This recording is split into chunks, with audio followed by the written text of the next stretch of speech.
est 14 h, bonjour à tous. Cette édition de 13 h vous est proposée maintenant en rapport avec l'actualité que vous connaissez bien. Tout de suite, les titres à la une de l'actualité. Le président Alassane Ouattara a souhaité la bienvenue en Côte d'Ivoire aux nouveaux ambassadeurs de la Libye, du Niger, de la République démocratique du Congo, de l'Angola et de la Hongrie. Ils lui ont présenté leur lettre de créance hier au palais présidentiel. Le chef de l'État les a exhortés à travailler au renforcement de la coopération économique entre leur pays et la Côte d'Ivoire. Décédé le 7 mai dernier, le président de l'Assemblée nationale Amadou Soumaoro sera inhumé ce vendredi. Le président de la République Alassane Ouattara est présent à Séguéla pour prendre part à son inhumation. Il a pris part à la prière du vendredi à la grande mosquée de Séguéla et accompagnera le président de l'Assemblée nationale Amadou Soumaoro à sa dernière demeure. En Somalie, 39 candidats partiront à l'assaut du fauteuil présidentiel. L'élection aura lieu ce dimanche 15 mai. Il s'agit d'un scrutin indirect. Le président sortant, Mohamed Abdullahi Mohamed, dit Farmajo, est candidat à sa réélection. Voilà pour l'essentiel. Bonjour à tous et merci de nous suivre. Depuis le 7 mai dernier, la Côte d'Ivoire, notre pays, porte le voile noir du deuil. Le pays a perdu son président de l'Assemblée nationale et depuis l'annonce de la triste nouvelle, un vent de tristesse s'est emparé des cœurs sur la terre de ses ancêtres depuis mercredi dernier dans la soirée. C'est ce vendredi, un peu après la prière de 13 h, qu'Amadou Soumaoro sera inhumé. Le chef de l'État, Alassane Ouattara, comme vous allez l'apercevoir sur ces images, est présent à Séguéla pour prendre part à son inhumation. Rappelons qu'il a pris part à la prière du vendredi à la grande mosquée de Séguéla. Il accompagnera le président de l'Assemblée nationale, Amadou Soumaoro, à sa dernière demeure. Les populations de Séguéla sont sorties massivement pour témoigner leur attachement à l'illustre disparu.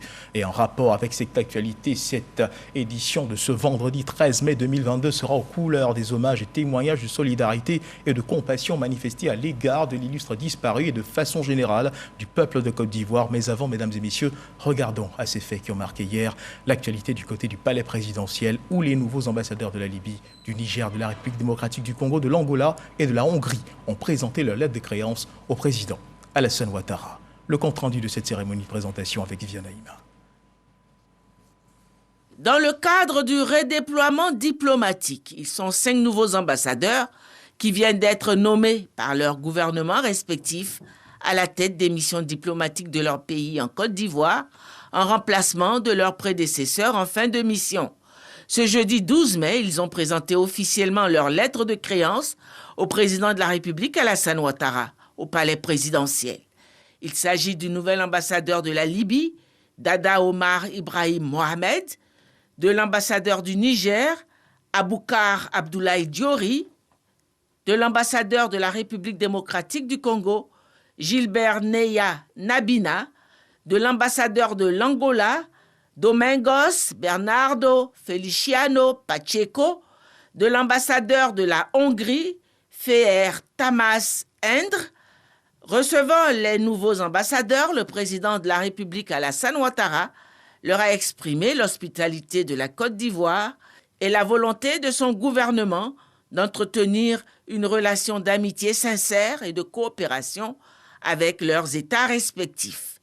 Monsieur l'ambassadeur de Libye, en dépit des excellentes relations d'amitié et de coopération qui existent entre nos deux pays et des potentialités économiques dont ils regorgent, le niveau des échanges commerciaux est particulièrement faible. Et je vous invite donc à travailler étroitement avec les membres du gouvernement en vue de créer les conditions favorables à l'accroissement de ces échanges et des investissements entre nos deux pays.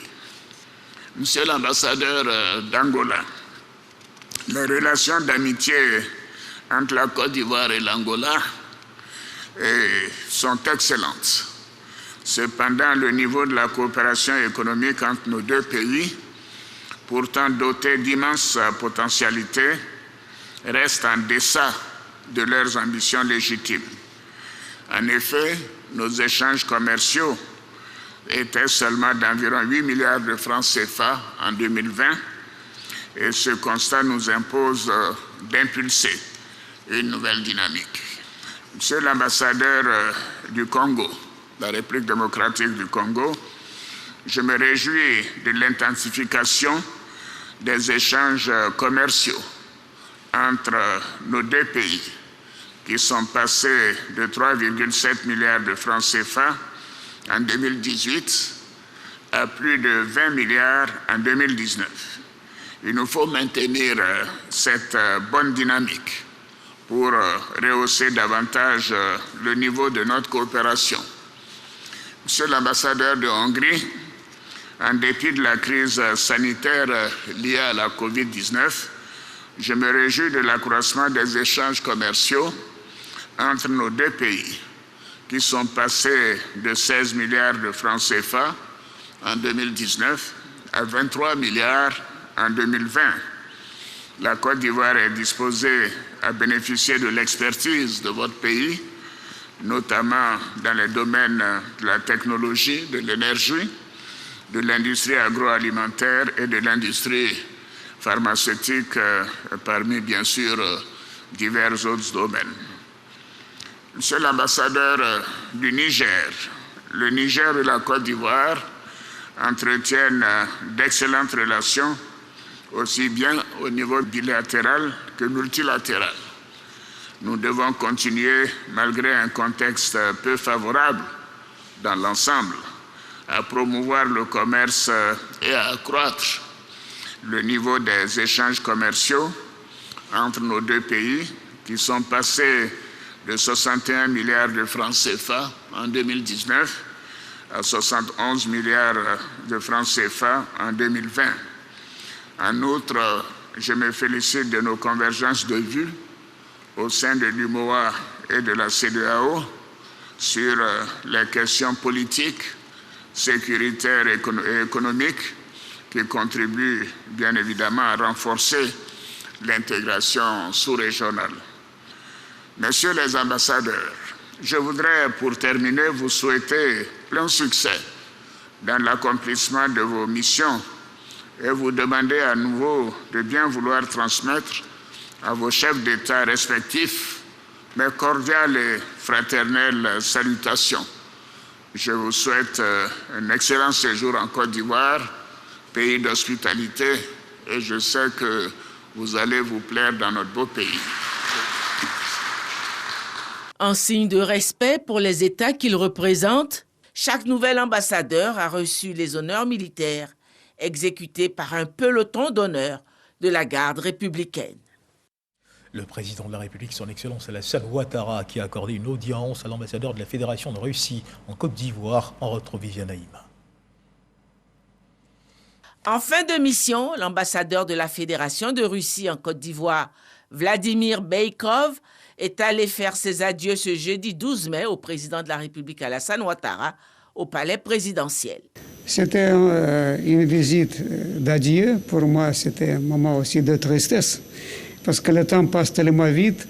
Ça fait 6 ans donc, voilà, que j'ai présenté mes lettres de créance, c'était au mois de mai 2016. Et aujourd'hui, on a eu l'occasion de dresser en quelque sorte le bilan de ma mission. Donc, il y avait des appréciations très importantes de la part de son Excellence le Président de la République concernant nos relations bilatérales. Donc, et il me semble que les relations que nous avons doivent se développer et raffermir avec cette volonté que j'ai bien constatée de la part de son Excellence le Président de la République d'avoir des relations plus étroites et plus développées avec mon grand pays. Et je pars, je peux dire, content de ce que je fais, mais peut-être pas pleinement satisfait parce qu'il reste encore beaucoup de choses à faire, des enjeux, mais ce sera déjà la tâche de mon successeur. La relation diplomatique entre la Côte d'Ivoire et la Russie date de 1967. Cependant, cette relation a longtemps stagné avant de connaître récemment un développement. En ces instants de deuil que traverse notre pays, le Sénégal, pays ami et frère de la Côte d'Ivoire, lui témoigne sa solidarité. Le premier vice-président de l'Assemblée nationale du Sénégal, Abdoul Hambaro, à la tête d'une délégation, a été reçu par le vice-président de la République, Tiemokom Eliette-Koné, porteur d'un message de compassion, de condoléances du président de l'Assemblée nationale du Sénégal au président Ouattara et à la famille du défunt. Et il a eu des échanges avec le vice-président Tiemokom Eliette-Koné. Jérôme Kofi Aboula. Abdoul Mbo, il est le premier vice-président de l'Assemblée nationale du Sénégal. Abdoul Mbo en Côte d'Ivoire dans le cadre des obsèques du président de l'Assemblée nationale, Amadou Soumaoro. Reçu ce jeudi au palais présidentiel par le vice-président de la République, Tiemokom Eliette-Koné, il a indiqué être envoyé par le président de l'Assemblée nationale de la République du Sénégal, Moustapha Niasse, pour présenter au nom de l'Assemblée nationale sénégalaise les condoléances au président de la République, Alassane Ouattara, et à la famille de feu le président Amadou Soumaoro. Nous sommes reçus par le vice-président de la République au nom de son Excellence Alassane Ouattara. Et parce qu'Amadou Soumaoro était un ami et un frère du président de l'Assemblée nationale du Sénégal, son Excellence Moustapha Niasse. C'était son ami, son confident, son collègue, mais aussi son compagnon au niveau non seulement de la CEDEAO, mais aussi au niveau de l'Assemblée parlementaire de la francophonie, parce que le président Moustapha Niasse est un des vice-présidents du président Amadou Soumaoro. Donc c'est pourquoi, quand il est rappelé à Dieu, il ne pouvait pas ne pas envoyer une délégation ici en Côte d'Ivoire pour présenter les condoléances à sa famille, mais aussi au président Alassane Ouattara.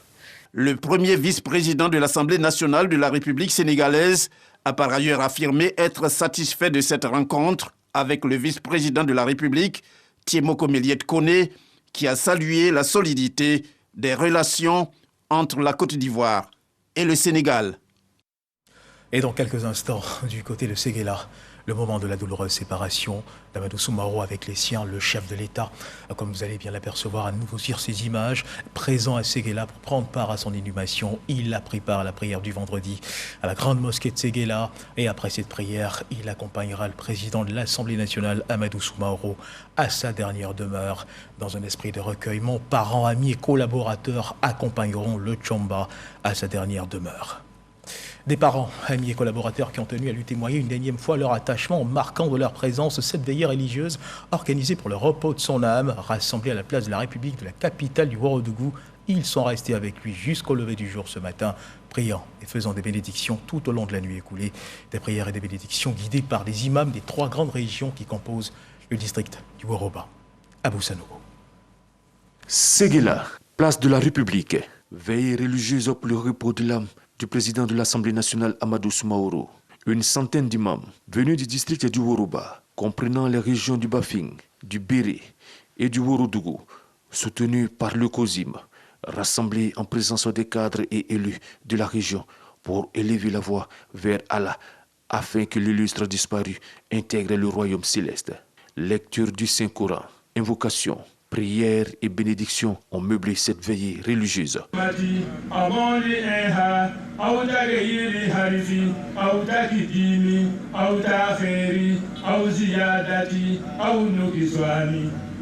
Tour à tour, les guides religieux ont prié pour le repos de l'âme de Amadou Soumaoro. Ils ont également prié pour le chef de l'État Alassane Ouattara, qui perd un de ses fidèles serviteurs, avant d'inviter les élus et cadres du Woroba à l'entente. Depuis le décès à Abidjan, à commencer par le président de la République et tous les membres du gouvernement, la famille de Séguéla a été soutenue.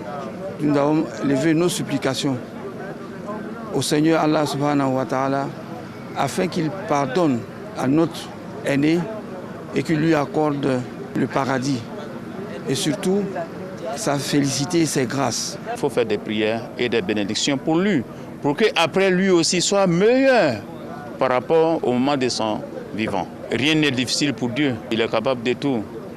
Je pense que la région doit garder toujours l'espoir. L'espoir en Dieu et l'espoir au chef de l'État. Le président de l'Assemblée nationale Amadou Soumaoro, décédé le 7 mai dernier, sera conduit à sa dernière demeure ce vendredi après la prière de 13h. Un reportage signé à Boussanogo un peu plus tôt dans la journée d'hier jeudi. Les populations du district du Woroba, comprenant les régions du Worodougou, du Béra et du Bafing, ont rendu hommage à leur fils Amadou Soumaoro. Avec eux, des parlementaires, des ministres et des présidents d'institutions. Les qualités humaines, professionnelles et politiques de l'homme, sa fidélité, son engagement à ses idéaux ont été clamés haut et fort, comme pour lui dire que sa vie sur Terre aura incontestablement contribué à bâtir cet idéal d'une nation forte et prospère, ce vœu cher au chef de l'État, Alassane Ouattara. Le compte-rendu est signé Mahama Traoré. Place de la République de Séguéla, lieu choisi pour cette cérémonie d'hommage des populations à Amadou Soumaoro, le défunt président de l'Assemblée nationale. Naturellement, le florilège de reconnaissance aux disparus commence par celui de la circonscription électorale qu'il représentait à l'Assemblée nationale, à savoir les sous-préfectures de Bobi, Diarabana et Séguéla. Le district du Woroba, dont est issu Amadou Soumaoro, lui est aussi reconnaissant. La vie d'Amadou Soumaoro se confond à celle du Woroba. Il était mu par une ambition de grandeur et de développement pour sa région, pour le district du Woroba et pour toute la Côte d'Ivoire. Homme de conviction et d'action, toujours proactif, spontané et dosé d'un incroyable don de soi, Amadou Soumaoro a investi son énergie, ses moyens, sa santé, sacrifié sa vie personnelle pour l'aboutissement de son idéal politique, incarné par la personnalité de son Excellence, M. Alassane Ouattara. À cette cérémonie d'hommage, les deux chambres du Parlement ont aussi pris la parole. Toutes reconnaissent le mérite et la contribution de celui qui était appelé Tchomba à la vitalité de la démocratie ivoirienne. Souvent, la densité, la qualité des actes posés au cours d'un mandat valent mieux que la durée de celui-ci. Amadou Soumaoro, président de l'Assemblée nationale, seulement de 2019 à 2022, a gravé son nom dans les annales de cette institution par l'adoption et la promulgation de la loi organique portant statut de député, dont il a fait l'épine dorsale de sa gouvernance dans son accession à la présidence de notre institution. Sur le plan international, le président Amadou Soumaoro s'est employé à faire rayonner le Parlement ivoirien, notamment au sein de l'Assemblée parlementaire de la francophonie. Son dynamisme à la tête de l'exécutif de cette Assemblée interparlementaire et sa volonté de marquer son mandat d'une pierre blanche dévoilait en réalité une autre dimension de la vision de cet émérite homme d'État. Le RHDP, son parti, n'oublie pas le combat qu'il a mené aux côtés du président Alassane Ouattara depuis plus de 25 ans. Amadou Soumaoro, en 1994, lorsque nous décidions de créer le RDR, il a été le premier à s'engager et à prendre sur lui de dire qu'il était prêt à mener le combat autour de l'idéal de l'homme pour qui chacun de nous a mené le combat et continue de le mener. Pas dans le pardon, dans la tolérance, parce que Dieu l'a voulu ainsi.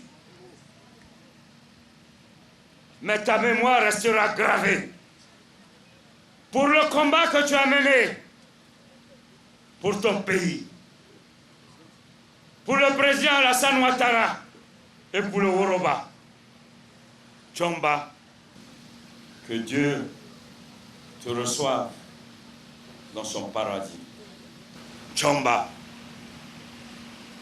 tu vas retrouver tes homos. Tu salueras Amadou Gon Coulibaly. Tu salueras Ahmed Bakayoko. On ne vous remplacera jamais. Honorer la mémoire d'Amadou Soumaoro, mais aussi la perpétuer en enseignant aux militants l'engagement et la loyauté dans le combat. C'est ainsi que le RHDP entend immortaliser Tchomba. Notre reporter Moussa Konaté, présent à Séguéla dans le cadre des obsèques du président de l'Assemblée nationale Amadou Soumaoro, a également recueilli des témoignages qui racontent l'illustre disparu. À tous pleurent la disparition d'Amadou Soumaoro. Séguéla a perdu son fils Amadou Soumaoro. Tout le district du Woroba vit sous le poids du deuil. Les communautés vivant à Séguéla sont également touchées par cette grande perte. C'est un monsieur qui a rendu d'énormes services à notre pays. Il faudrait forcément qu'on vienne parcourir la distance Bouaké-Séguéla. Ce n'est pas une mince affaire. Si nous l'avons fait, c'est compte tenu du service rendu à la nation ivoirienne. Vu l'alliance entre Djimini et Koyaka, on ne pouvait pas rester en reste sans venir soutenir toute la famille éplorée ici aujourd'hui. Les chefs de communauté regrettent un homme, une personnalité qui aura aidé à mieux les organiser. C'est lui qui nous a réunis ensemble. C'est un homme de rassembleur. C'est un homme de parole. Tchomba national, quand il vient à Séguéla, on est tous heureuses. Les femmes, ouais, elles se lèvent pour aller l'accueillir en tant que notre président, en tant que notre frère. Allié du peuple Koyaka, les Sénoufos semblent les plus affectés. Son papa, Loseni, l'avait envoyé chez nous pour faire l'école. Assine Matiali, il était vraiment un frère pour nous. Et vraiment, Yako à Binta, Yako aussi à la famille Soumaoro et Yako à la communauté Sénoufo. Ce sont des populations affligées par cette disparition qui ont tenu à saluer la mémoire d'Amadou Soumaoro. Je vous propose à présent de suivre d'autres réactions recueillies pour vous par Abou Sanogo. En moins d'un an, 1 mois, 28 jours, nous perdons 2 enfants du pays et de la région. Que faire? Il faut se soumettre à la volonté de Dieu et demander à nos parents, la population, d'être dignes. Je l'ai connu, je l'ai pratiqué et je sais que c'était un homme d'engagement, qui avait beaucoup d'amour à donner. Et c'était un homme qui avait un sens large du partage. On ne s'était pas encore relevé donc du deuil d'Ahmed et voilà que l'épée vient encore frapper le Ourodougou, le Woroba, avec cette fois-ci le départ de l'icône de Amadou Soumaoro, communément appelé le Tchomba, pour sa paternité avec tout le monde. C'est un gros coup pour le Ourodougou, un gros coup pour la Côte d'Ivoire, un gros coup donc pour la politique ivoirienne et pour le RHDP. Tchomba était pour nous quelqu'un qui ne reculait devant rien. Aujourd'hui, il n'est plus, c'est une perte. Il faut que les jeunes s'associent, il faut que les jeunes parlent. Je pense un peu à sa dernière rencontre que j'avais avec lui à un certain cadre. Tchomba nous disait il faut que les jeunes, on se retrouve. Je l'ai connu d'abord à faire l'école primaire à Napier. Nous avons beaucoup échangé chaque fois. Mais il faut dire que c'est un homme très pragmatique, toujours prêt à agir. De tous les combats, nous avons retenu que Amadou Soumaoro, c'est lui qui nous a montré de par ses actions la fidélité à la conviction, la fidélité surtout au président de la République. Nous avions des relations très rapprochées et vraiment je suis très affligé. Et la Côte d'Ivoire perd un homme courageux, un homme d'État. C'est la consternation pour les députés que nous sommes de nous retrouver en terre natale du président Amadou Soumaoro pour l'accompagner à sa dernière demeure. Nous ne pouvons que rendre gloire à Allah, au Seigneur Tout-Puissant, car c'est lui qui donne et c'est lui qui reprend. Nous recevons cela comme un véritable coup de massue. C'est des gens qui nous ont appris à garder la foi, à rester sereins dans les moments difficiles et aussi à croire à un avenir meilleur. Voici ce que l'on pouvait dire de cette actualité en rapport avec le décès du président de l'Assemblée nationale dans cette édition. Mesdames et messieurs, aussi difficile qu'est la douleur, il faut trouver en soi la capacité de se dépasser et d'avancer, car demain commence aujourd'hui. Paix à l'âme du disparu. Et vous le savez, certainement l'actualité en Côte d'Ivoire reste aussi marquée par la tenue de la COP15 ici à Abidjan, en rapport avec cette conférence internationale qui se tient dans notre pays. Des sujets comme celui qui suivra à l'instant vous seront proposés afin d'éclairer votre lanterne sur certains points abordés au cours de ce rendez-vous international.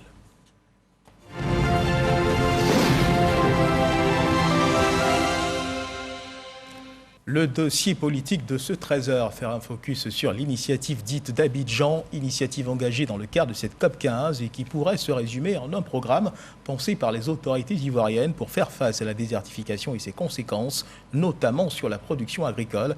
Le désert et la sécheresse, eux, avancent à grands pas. Des solutions d'urgence sont plus que nécessaires. La nature est continuellement défigurée et ensevelie par ce monstre de sable. Alexis Ouedraogo nous en parle. Regardez. Regardez comment la couleur de notre terre a changé, tantôt rouge, tantôt noir, tantôt des grains, tu vois. Voici le visage de la désertification. Des terres arides à perte de vue, du bétail affamé et affaibli. Nous sommes ici en Éthiopie, dans le district d'Adal, frappé par la sécheresse. Non loin à Kébélé, dans les environs d'Addis Abeba, les habitants, eux, luttent chaque jour pour la survie du bétail. Au Kenya, c'est la malnutrition qui frappe les familles les plus vulnérables. Les plus jeunes enfants positifs aux tests de dépistage de la malnutrition sont soutenus avec des aliments fortifiés. Indexés, les pratiques agricoles non adaptées, la déforestation, le réchauffement climatique qui détruit le potentiel biologique productif et économique des terres. L'ONU estime à ce jour que 40% des terres sont dégradées dans le monde, un phénomène qui touche tous les continents et affecte les moyens de subsistance de millions de personnes, en particulier les plus démunies. La Côte d'Ivoire est elle aussi concernée. Selon les experts du système des Nations Unies, 60% du territoire ivoirien et près de 100% de la partie nord du pays sont affectés par cette problématique. L'on garde d'ailleurs en mémoire la sécheresse inédite dans le Gbeka en 2018 qui avait vidé le lac barrage fournissant 70% de l'eau de la ville de Bouaké et qui avait entraîné une importante pénurie. La COP15 qui a ouvert ses portes cette semaine à Abidjan engage dirigeants de haut niveau, gouvernement, secteur privé, partenaires stratégiques et société civile à trouver et mettre en œuvre au plus vite des solutions efficaces.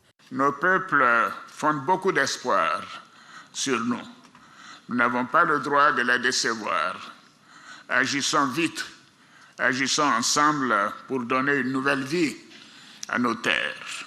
Les travaux de la Côte d'Ivoire portent une solution, l'initiative d'Abidjan. Ce programme a pour objectif de mobiliser 900 milliards de francs CFA sur 5 ans pour restaurer les terres dégradées et augmenter durablement la production agricole dans le pays.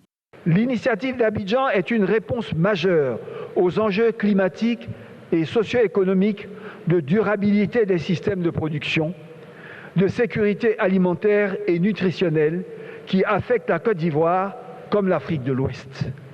Modèle neuf pour la gestion durable des terres, l'initiative d'Abidjan souhaite être une feuille de route à partager, adaptée et renforcée par toutes les nations sœurs qui éprouvent les mêmes enjeux.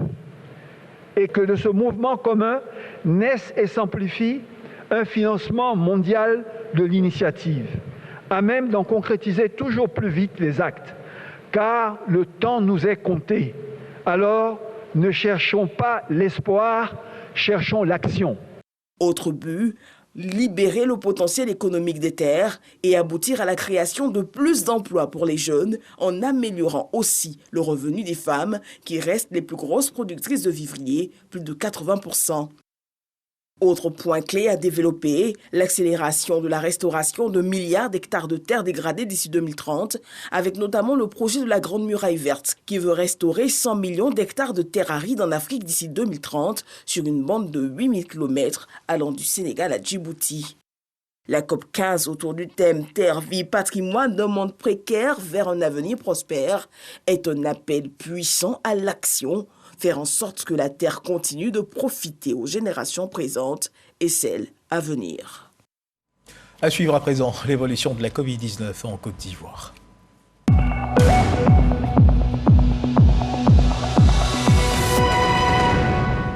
Le ministère de la Santé et de l'Hygiène publique de la couverture maladie universelle a enregistré hier jeudi à 12 mai 2022 deux nouveaux cas de Covid-19 sur 369 échantillons prélevés, soit 0,5% de cas positifs, 2 guéris et 0 décès. À la date donc du 12 mai 2022, la Côte d'Ivoire, notre pays, compte donc 81 985 cas confirmés, dont 81 167 personnes guéries, 799 décès et 10 cas actifs. Le nombre total d'échantillons est de 1 509 146. Le 11 mai, 21 209 doses de vaccins ont été administrées, soit un total de 12 612 737 doses du 1er mars 2021 au 11 mai 2022. Et pour rester dans les dates, sachez que du 9 au 13 mai se tient à Abidjan un séminaire de formation des magistrats et vérificateurs de la Cour des comptes placé sous le thème « Analyse des états financiers ». Cette formation se donne pour objectif de renforcer leur capacité en matière de technique d'analyse des états financiers des entreprises. Cette formation s'inscrit dans le cadre du projet d'appui à la gestion économique et financière, le PAGEF, financé par la Banque africaine de développement, Espérance Jacalé et Cheikh Koné. Au total, 53 magistrats et 22 vérificateurs vont être formés aux techniques d'analyse des états financiers des entreprises affiliées à l'État. Pendant 5 jours, ces professionnels vont comprendre et maîtriser la situation financière de ces entreprises. Cette formation, pour nous, elle a son importance car elle va permettre de remettre à niveau tous les magistrats et tous les vérificateurs de la Cour des comptes. Dans le cadre de ces attributions, la Cour des comptes est amenée à se prononcer sur la régularité et la sincérité des comptes et à porter une attention particulière à l'organisation comptable et financière des entités soumises à son contrôle. C'est l'organe de régulation des finances publiques. Nous renforçons les capacités de l'ensemble des ministères économiques et financiers qui doivent faire cette mutation, ainsi que l'ensemble des structures de contrôle. Et parmi ces structures de contrôle-là, bien entendu, la Cour des comptes, comme cela a été dit tantôt, joue un rôle très important. C'est pourquoi le PAGEF est intervenu, non seulement pour contribuer à les équiper en matériel informatique, mais également à financer des études et des formations pour leur permettre de se mettre à niveau. Le projet d'appui à la gestion économique et financière, PAGEF, est un projet d'appui institutionnel au gouvernement ivoirien. Il contribue à la modernisation de la gestion des finances publiques et soutient la bonne exécution du Plan national de développement, PND, 2016-2020. Dans l'actualité internationale, en Somalie, 39 candidats partiront à l'assaut du fauteuil présidentiel. L'élection, rappelons-le, aura lieu ce dimanche 15 mai 2022. Il s'agit d'un scrutin indirect. C'est aux députés et sénateurs qu'il revient de choisir le futur chef de l'État somalien. Un vote qui du reste est très attendu et qui aurait dû se tenir il y a 15 mois, mais a été maintes fois repoussé sur fond de crise politique. Rappelons que le président sortant Mohamed Abdullahi Mohamed dit Farmajo est candidat à sa réélection. Et juste avant de mettre un terme à cette édition, rappelons que le président de la République Alassane Ouattara est depuis ce vendredi midi à Séguéla, dans le cadre des obsèques du président de l'Assemblée nationale Amadou